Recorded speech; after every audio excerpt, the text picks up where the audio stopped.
This is the EVP Podcast.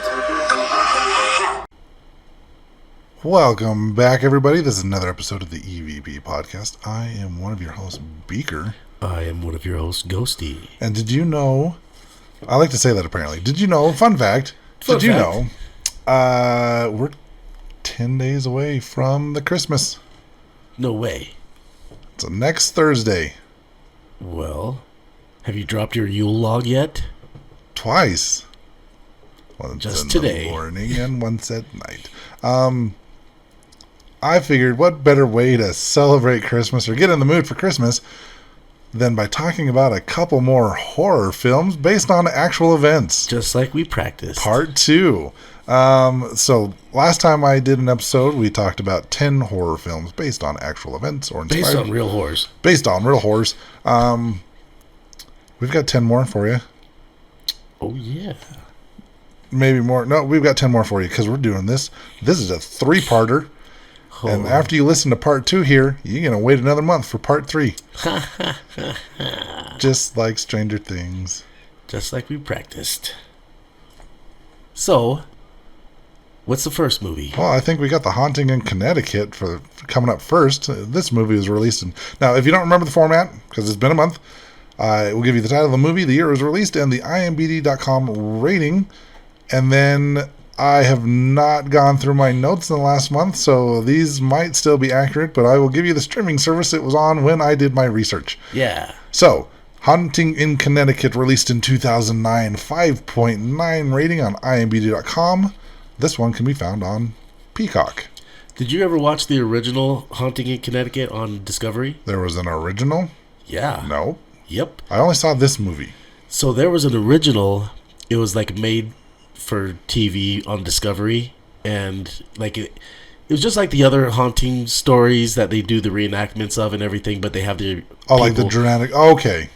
Yeah, it was like it's not like an actual like movie. Or no, anything. it was actually like a whole thing on just this. Yeah, it wasn't like right. Well, so I've seen those series on Netflix where they have an episode dedicated to a story. Yes, yeah. Where they'll have like a couch in a creepy room setting thing, and they'll interview the participants in the haunted activity. Well, yeah, just like how the... but then they'll have dramatic reenactments as they're talking about it.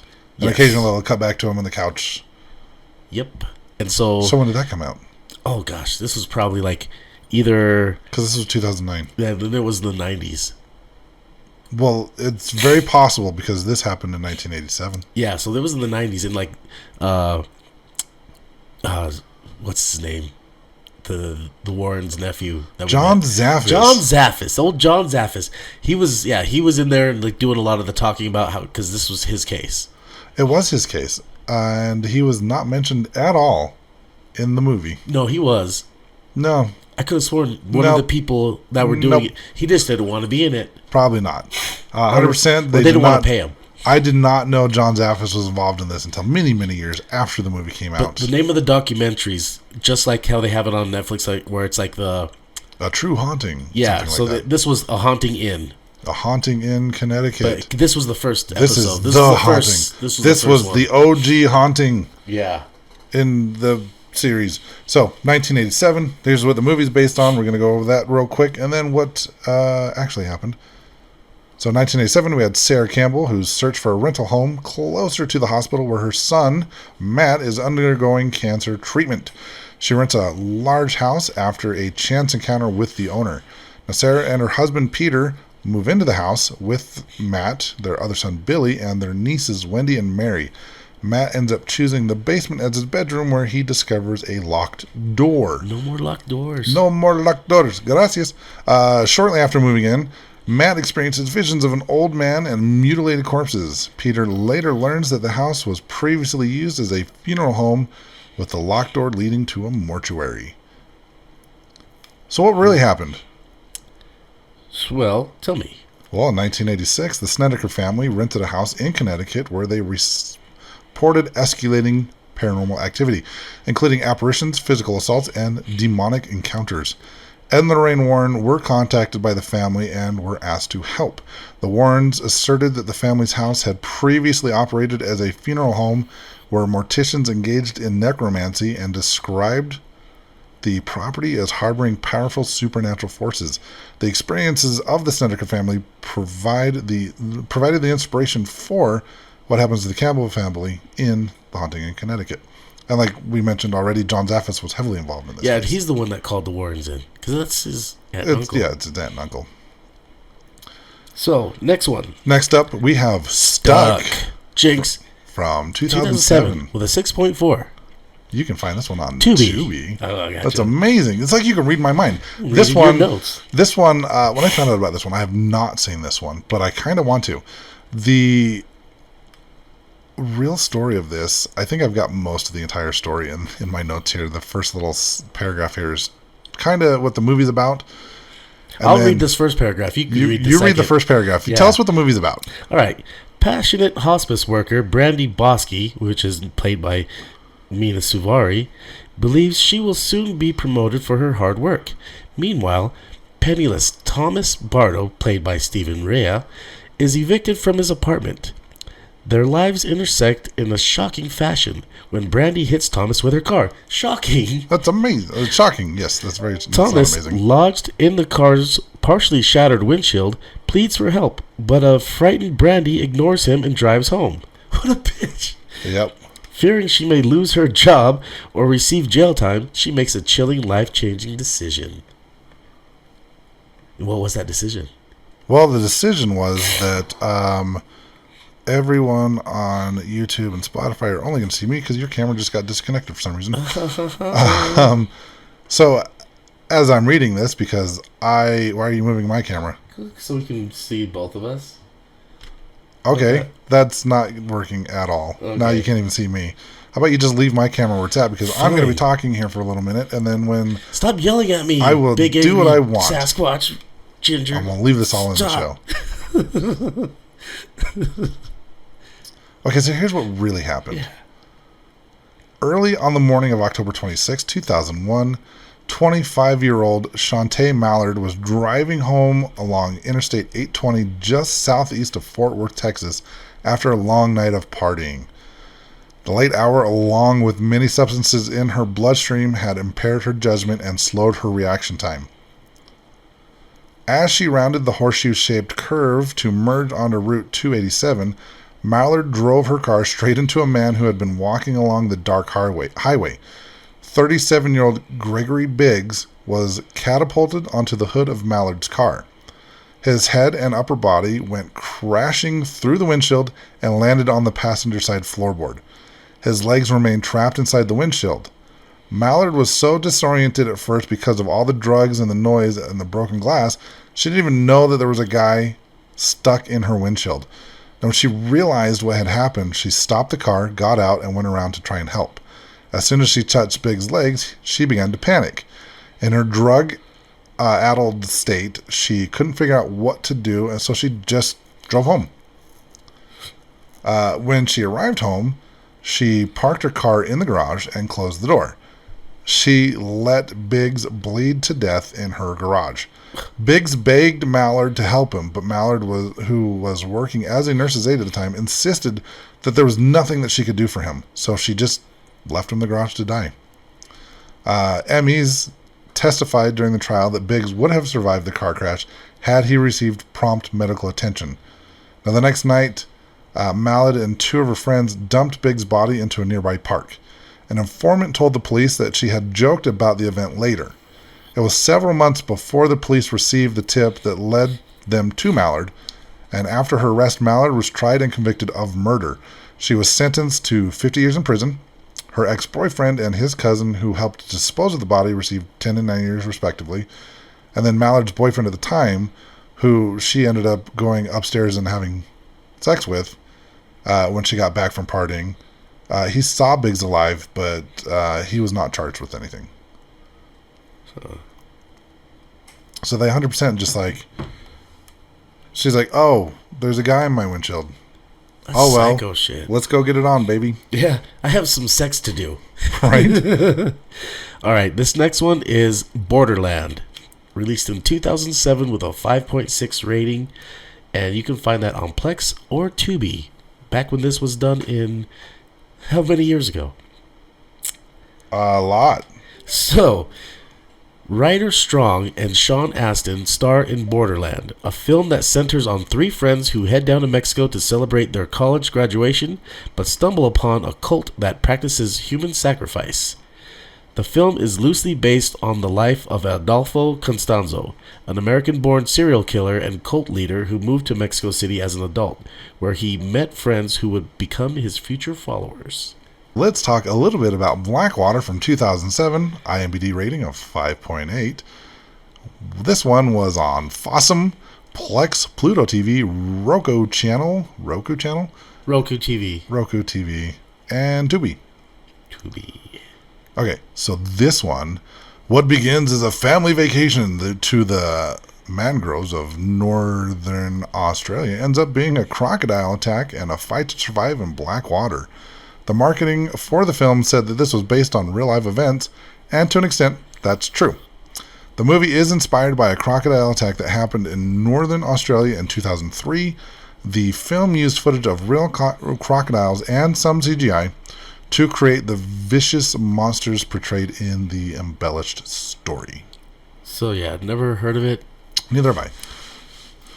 And apparently probably don't care to watch it either. Apparently it's okay-ish because it's only 5.8 on IMDb.com. Not a lot of these had high ratings. Well, you know what's better than that? Probably this next movie. With a 6.7 rating in 2005, The Exorcism of Emily Rose. Now this is found on Hulu and Pluto TV. And how'd you know? Surprisingly, I've heard a lot about this movie. You've never seen it? I have never seen it. Surprised you are. Surprise. You've seen it, I'm assuming then? Yeah. Why don't you tell us a little bit about this one? Well, Emily Rose is based on a 19-year-old named Anneliese Michel, who died after almost 70 exorcism sessions in Bavaria, West Germany. That's a lot of exorcisms. It's kind of normal for like the priest to perform multiple exorcisms on a subject who right. I think when we talked about Father Mort, yes, there was like one case. I think the one in the he did documentary. Like 200 sometimes, yeah. So Anneliese grew up in a hyper-religious family and had been diagnosed with schizophrenia and epilepsy as a teenager.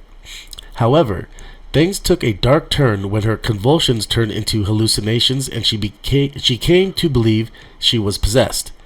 Anneliese then insisted on being exorcised, and her parents sought the help of Father Arnold Renz and Father Ernst Alt, who performed a host of exorcisms beginning in September 1975. It was reported that Anneliese was often in need of restraining, either by holding her down or chaining her to a chair during the hour-long rituals. The young teen died on July 1st, 1976, and her parents, Anna and Joseph Michel, along with the clergyman, were charged with negligent homicide as she had stopped taking her medication and was found to be malnourished and dehydrated. The Exorcism of Emily Rose follows the complicated court case of the four adults in which judges had to debate the validity of their faith versus the facts of the case. All parties were found guilty, but were given lenience, sentenced only to time served and 3 months probation. That's insane. Yeah. So yeah, that was a pretty wild case because it's like something they had never had to deal with before. Kind of like the one that we talked about with The Devil Made Me Do It. The Devil Made Me Do It. Yeah. Yeah. With that was the person that actually did the killing though. Like he legit stabbed his. Right. I'm just saying that the case was unprecedented. Yeah. That one was over in a different country. That was right. Yeah, but just the case was that was the Devil Made Me Do It was the first one in America. Yeah. To use that. Bavaria. I was the devil. Yeah, Devil Made Me Do It. For just a minute as I stabbed my landlord. It had nothing to do with the rent. So this is probably the highest rated one on our list. This next one? Rightfully so. This one comes to us from 1973 with an 8.1 rating on IMDb.com. One movie. You can find this on AMC Plus and HBO Max. E.T. E.T. the Extraterrestrial. No. Or is it T.E.? This is The 10 Exorcist. years its senior. Exorcist. The Exorcist. Now, if you want to know the prequel to E.T., yes. Now, if you want to know more about this case, we'll just kind of give you a quick rundown. But on episode 116 of the EVP podcast, The Exorcism of Roland Doe. Roland. We get a little bit more into it. And Roland was actually a pseudonym. It wasn't his real name. Right. So, though the case didn't end as tragically as Annalise Michel's, the events behind the exorcism are still fascinating. The Exorcist. Holy cow. Now, 13-year-old Roland Doe was grief-stricken over the passing of his Aunt Harriet and a spiritualist who had taught him many things, including how to use a Ouija board. Following Harriet's death, Roland began experiencing strange happenings, hearing scratching in the walls, seeing water mysteriously dripping from pipes and walls, and he even felt his bed moving. His parents then sought the help of the Catholic Church, and Father E. Albert Hughes performed the first exorcism on Doe in February of 1949. A few days after the ritual, scratches spelling out Lewis appeared on Roland's body, and his mother took that to mean that they needed to leave Maryland to get more help. The family traveled to St. Louis, where they were connected to Father Walter H. Halloran and Reverend William Bowdren from St. Louis University, who agreed to exorcise Roland. They worked on him until the April of that year, where he finally revealed the devil possessing him had gone. Decades later, it was revealed that the young boy grew up to have completely normal adulthood. According to Vanity Fair, Roland Doe was actually Ronald Edwin Hunkler, a NASA engineer who aided in 1969 moon landing.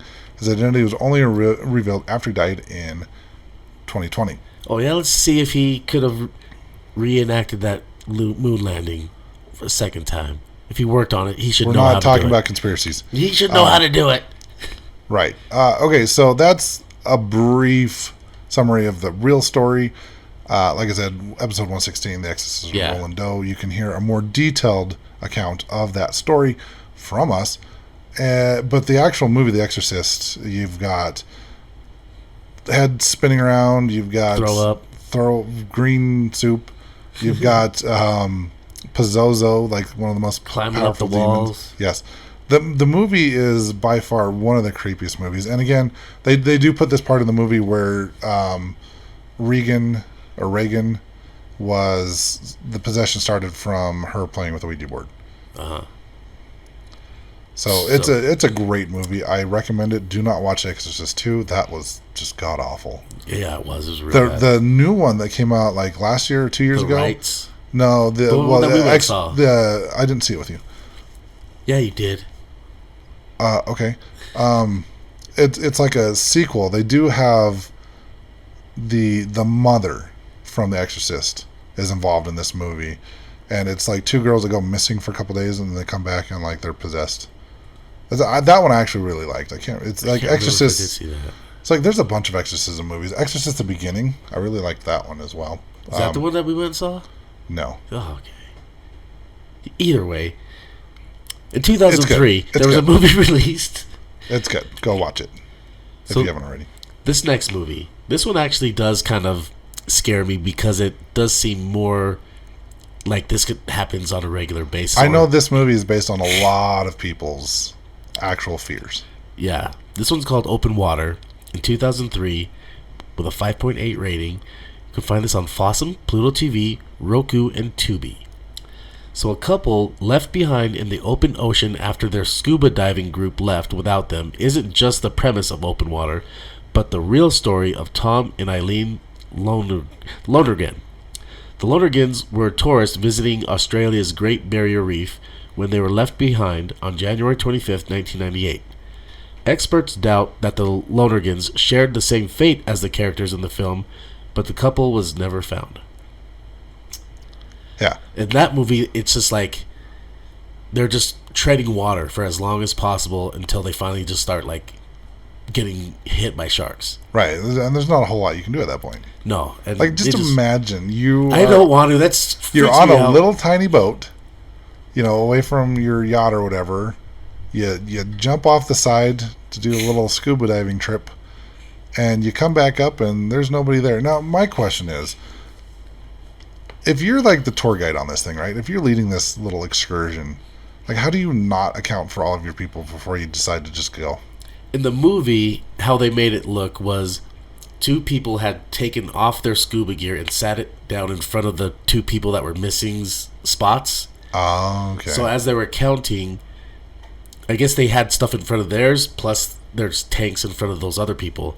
So as the guy was kind of going through and counting, it looked like everybody was on board. So I can kind of get that, but I would count people, not gear. I would like go through a roll call. Roll call. Right. That scares the shit out of me. Oh, yeah. Also, when you're scuba diving and you pop back up, if you're going deep and everything, you can drift like a couple miles away. Oh, okay. So, I don't do water. I'm a friend of water. Me and water get along, but there's things in the ocean that scare me still. I drink it occasionally. Okay, this next one. Another one that I've heard of. I haven't really done research into this case. I haven't seen this movie either. This came out in 2003 with a 7.3 rating on IMDb.com. This one's called Monster. You can find this on Fossum, Pluto TV, and Roku TV. Roku. Holy hell, I can read. I don't know why this is not really a horror film, but more of like a serial killer film. Right, it's more of like a thriller, right? Like a biopic thriller, I guess. I copied a list. So this one, really brief, real quick, we'll go through this one. It's Charlize Theron. She won 17 awards, including an Oscar for her portrayal of a former prostitute turned serial killer. Eileen Wuornos was convicted on 6 counts of first-degree murder, though there was a 7th victim and was executed in Florida in 2002.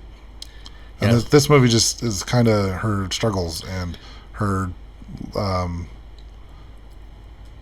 so she pretty much she was a prostitute, and then I believe, if my memory serves me correctly, she got raped. And so to do payback on these men, she decided to start killing them after their sexual encounters. Or before, either or. Maybe a little bit of both. Maybe during. I haven't seen this movie. Yeah, but no, she actually did a really good job in like changing everything about her looks in it. Well, they did a great job with the makeup on this movie because they made her look almost exactly like the actual person. She put on some weight for this too. I think that was some real weight on there. Okay, so the makeup was really good. Honestly, like obviously the story of the acting was really good because she won a ton of awards for it. Yeah, she did a good job. But also, when you think of Charlize Theron, you think Bombshell, right? Right. Not in this. She's straight. No, I've seen pictures straight up heifer in this one. I've seen pictures of Eileen Warren, and I'm like Wuornos. Sorry. I've seen pictures of the real person. She looked just like her in the movie. And I would have to say, guys would have to be really desperate if they were truckers, man. Truckers. I guess some people just will do whatever walks towards them. Truckers, man. That's probably mostly what it was, right? Guarantee. So, next one, 2002. We got a 5.6 rating for the movie Dahmer. You can find this on Prime Video, Fossum, Flex, Pluto TV, Roku, and Tubi. So, Jeremy Renner plays well-known serial killer and rapist Jeffrey Dahmer in the 2002 biopic. Though the crimes portrayed are real events, the victims' names were changed. The Dahmer story was also portrayed in the 2017 film My Friend Dahmer, with Ross Lynch starring as the serial killer. Evan Peters also portrayed Dahmer in the 2022 Netflix series Dahmer Monster. The Jeffrey Dahmer story. Okay, so have you seen this one? I have not seen the one with Jeremy Renner, no. So this is the first movie I ever saw with Jeremy Renner in it. Really? Yep. Okay, so that just left a weird image of him in your head forever. Yep. So it was hard to see him going from Jeffrey Dahmer to Hawkeye. He was also in Mission Impossible and I've seen him in so many other movies. Yeah, I think Dahmer was the first movie I ever saw with him in it. Because I actually saw this close to when it came out. Well, yeah, 2002. That's kind of when he was still just coming out too. So. Well, the thing is like Dahmer was active the 90s. 80s, 90s? Yeah, I think it was 80s, 90s. I don't remember. I want to say the city of New York's. I can't remember exactly, but my first memory of Jeffrey Dahmer, I was in elementary school. There was, I want to say probably like third or fourth grade. I remember my friend at school telling me about Jeffrey Dahmer, about how one of the people that he kidnapped got away, and because of Jeffrey Dahmer would often drug his victims. Yeah, he couldn't really talk or anything. He was like kind of not coherent. It was like naked, he was a little out of it, and Jeffrey's like, he's with me. Yeah. Oh hey, yeah, officers, he's my with me. He's with me. He's my friend. I'll take him back He's home. my We're pet. good. Yeah, he's my dinner. We will probably do an episode on Jeffrey Dahmer at some point in time, but not right now. Not today, because today we're talking about movies.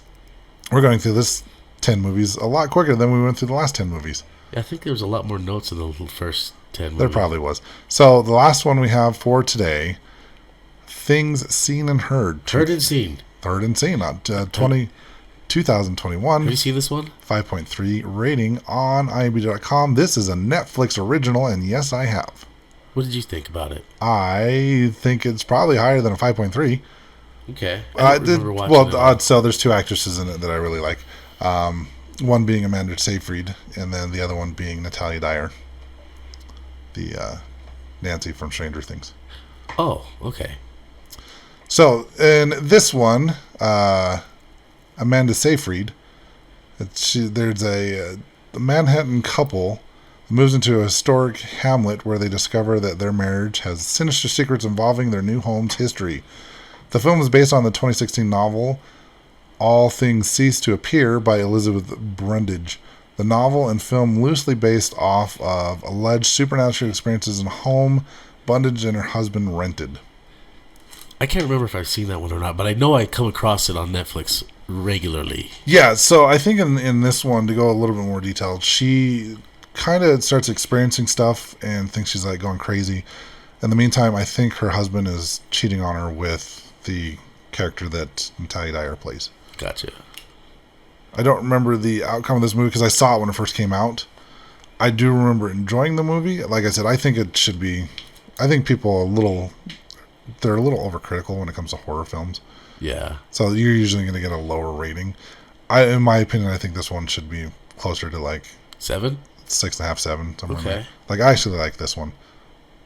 I will probably give this another watch, or a watch for the first time. I can't remember if I've even seen it.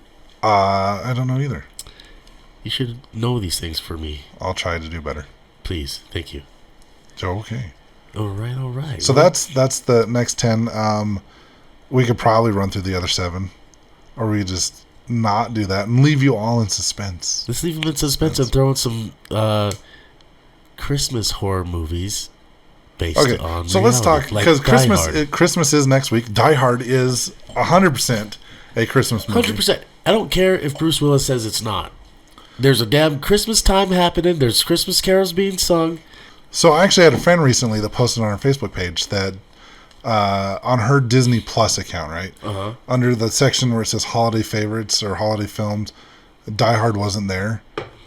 And so she's like, so Die Hard isn't a holiday film because it's not on Disney Plus. And my response to her originally was, well, we all know Hallmark's the expert on holiday films, so what did they say? And she's like, I don't know, what do they say? And I didn't respond because I don't know. But here's the thing. I recently reactivated my Disney Plus because I wanted the Disney Plus with the Hulu or the ESPN package. And when I did that, I was scrolling through my Disney Plus, and I actually took a picture and posted it on her post. Under holiday films, Die Hard. In your face. It was Die Hard. And then when I show people the picture, I cover up the end and I say, let's disregard the Nightmare Before Christmas because that is a Halloween movie. And I actually spoke with someone. I was telling them this, and they said, well, Nightmare Before Christmas is really more of a Thanksgiving movie.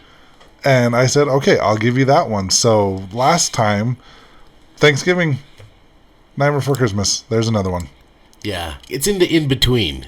Yes, it's an in-betweener. So what other Christmas movies we got? I can think of like the 14,000 versions of Black Christmas. No, it's based on true events. Oh, well, Die Hard. Krampus. Do you think Die Hard's based on true events?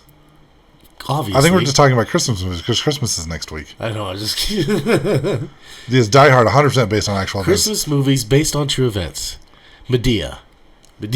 Any Medea Christmas movie. Any Hallmark movie, because everybody knows that There's always a lumberjack needing love. there's someone that moves from New York to some random ass town in the That middle they grew of up nowhere. in. Yes, they fall in love with their old boyfriend all over again. No, the guy that got away. Yes, It was never their boyfriend. it's Is the one time. Well, school nerd turned heartthrob. I was gonna say Reese Witherspoon, Sweet Home Alabama, but that's not a Christmas movie. But you know what it is? She goes back to get her divorce papers. Four signed. Christmases. 4 Christmases. What Christmas movies are actually based on, inspired by real events? Krampus, Obviously. clearly. And Miracle on 42nd Street. Yeah, that's definitely in real And actual events. what's the other one? Elf. Elf. Also So we're based on just true not. events. We're just disregarding horror films. Well, I Black don't- Christmas could have been true. There could be some wacko that Bad Santa. That's probably based on an actual. Bad Santa is. That's such a great movie. I should go watch that one. Yeah. That's a great one. That is. But what other horror films are based on Christmas? Because we got Black Christmas, and all versions of it. Because like I said, there's like so many remakes of this. What's that one with David Harbour as Santa? And it's almost like a isn't it Die Hard. I was just thinking of that when someone told me that it's like Santa's sleigh or something like that. Oh, something like that. Yeah. Santa's sleigh. With a There's- AY. There's Jack Frost, not to be confused with the Michael Keaton one, where he turns into a snowman after he gets in a car accident. There is the Jack Frost where It's a it's a bad- serial killer. He's on his way. He's being transported to a different prison. There's an accident with a chemical truck, and it melts him into the snowman. snow, and he becomes a killer snowman. And I believe Shannon Elizabeth is actually in this movie. I know. I remember seeing a part of this film where he's like a snowman in bed, like Yeah. taking phone calls with a chick next to him. There's a scene where he comes, like a person comes walking out of their house, right? And they vomit up all of this liquid, and he turns back into the snowman, and he goes, "Don't eat yellow snow." It's such a bad horror film, but I rewatched this one. Nice punchline, Jack Frost. It's full of like really bad puns, and I recently rewatched this one. It's so bad. I did watch this last year. Die Hard 2, another one. It's not really horror; it's an action film, but it's also based on Christmas. I can't remember. In an airport with John Leguizamo is in this one. Are you sure Yep, 100%. it wasn't with They're in the Samuel L. airport. Jackson? Nope, that's the third one. Okay. The second one, they're in an airport. They're back together. Okay. John McClane and Holly. And in the Gennaro. third, they're not anymore. In the third, No, the third, he's moved back to New York. yeah, he kicked him out again. Sure did. He never changes. Nope. John McClane. The good old John McClane. And all of the 1400 Die Hard movies as well. Well, let's wrap this up. So Is we there- got 7 left. Is there no more horror films based on Christmas? There's horror films based on Christmas. So, one of my favorite Christmas movies that I've seen once. It's called Who's your favorite? The Man Who Invented Christmas. Have you seen that one? I have. It came out a couple of years ago. This one is actually based on how Charles Dickens came up with the Christmas Carol. Yes. That and Coca-Cola. Coca-Cola. I honestly think we should get back into the tradition of telling polar bears telling ghost stories by the Yes. fireplace. Because that was a thing. That was a thing. They got around the fireplace. They told ghost stories for Christmas. We've gotten away from that. Yeah. That wasn't really an Christmas American belongs thing. to the ghosts. That wasn't really an American thing. That was a European thing. But Yeah. I think we should let's bring that back. You know what? Let's make America great again by European stuff. Yes, by European traditions Yes. that have long since passed. We Yes. should have a little party, I don't know, on like the 20th, this upcoming Saturday. And we'll tell ghost stories I like as we this. eat ham And wassail. and wassail. And we drink some wassail. And we go wassailing. Okay, well, I think Have you ever gone to Wasselin? I have not gone to Wasseling, Let's go but to Wasselin. I've had Wassel. I've had Wassel, but I have never gone to Wasselin. Never gone to Wasseling. You got to get a little lit first. You got to get Have pretty you? lit So on Wassel. it's so random. I remember seeing in a video of one time where like Pizza Hut was having their delivery drivers sing Christmas carols. Really? How Yeah. long ago was this? Well, 90s? this was. Sounds like a 90s. It was like an thing. ad they did like probably 10 years ago. But I'm just like, if my pizza showed up and the driver's going to sing carols, I'm just going to take my shit and go. Or I'd shut the door and be like, I'm good. I'd drop my robe and be like, oh, sorry, give me my Like, pizza. yeah, 100% want my pizza cold while you sing me a song. Like, Yeah. just give me my food. I'd drop my robe. I'm freezing over here. Give me my food. So, we have been experiencing a little technical difficulties during this episode with one of our cameras not wanting to stay charged. So we're gonna go ahead and wrap it up. Yeah. Just like your Christmas presents that we're not giving you. Yeah, losers. All right. Oh, man, I had a good one. Did you? Yeah, what was it called again? Babies or something? What? What was it? How's the saying go again? Babies are us? No, something about let the babies out. Oh, here come the babies. The babies have been released. I'm releasing the babies. Oh, release the babies. Release the babies. Okay, I'm gonna read What that. is? Huh? Okay. I was trying to remember that thing. I didn't want to Release text you the babies. Yeah. You don't want to text. Why would you text me? I'm right in front of you. because I didn't want to say it out loud. I'm not editing this out. This is a great way to end the show. Okay, release the babies. Peace out, butterflies. This is the EVP Podcast.